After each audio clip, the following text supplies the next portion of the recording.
पंतप्रधान नरेंद्र मोदी यांनी गेल्या 10 वर्षात क्रीडा क्षेत्राला प्रचंड चालना दिली। विविध क्रीडा प्रकारांना भरीव निधी दिला। त्यामुळे देशात दर्जेदार खेळाडू निर्माण होत आहेत।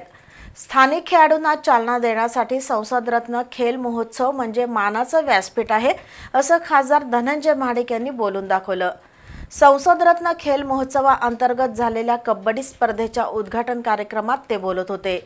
या स्पर्धेत पंत वालावलकर हायस्कूलच्या मुलं आणि मुलींच्या संघाने विजेतेपद मिळवलं।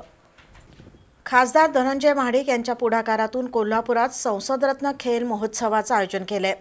त्यामध्ये फुटबॉल, क्रिकेट, जुडो, कराटे, बॉक्सिंग, फेन्सिंग, कबड्डी अशा विविध क्रीडा प्रकारांचा समावेश आहे। गुरुवारी कोल्हापुरातील मुक्त सैनिक वसाहत इथल्या वालावलकर हायस्कूलच्या मैदानावर कबड्डी स्पर्धा झाल्या।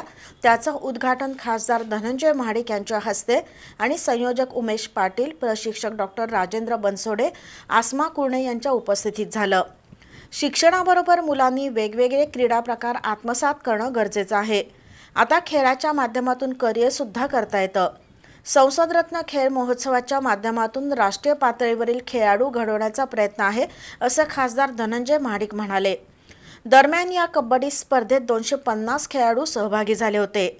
मुलांच्या 12 आणि 14 वर्षाखालील वयोगटात पेठ वडगावच्या आदर्श गुरुकुल संघाला तृतीय, शिवाजी विद्यानिकेतनला उपविजेतेपद आणि शा. कृ. पंत वालावलकर हायस्कूलला प्रथम क्रमांक मिळाला।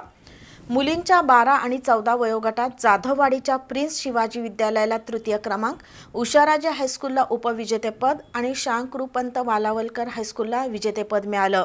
दोन्ही संघातील खेळाडूंना भाजप युवा मोर्चाचे जिल्हाध्यक्ष विश्वजित पोवार, उपाध्यक्ष जयेश पाटील घरपणकर, भूषण कानकेकर, तला मणेर, निरंजन घाटगे यांच्या हस्ते बक्षिसं देण्यात आली।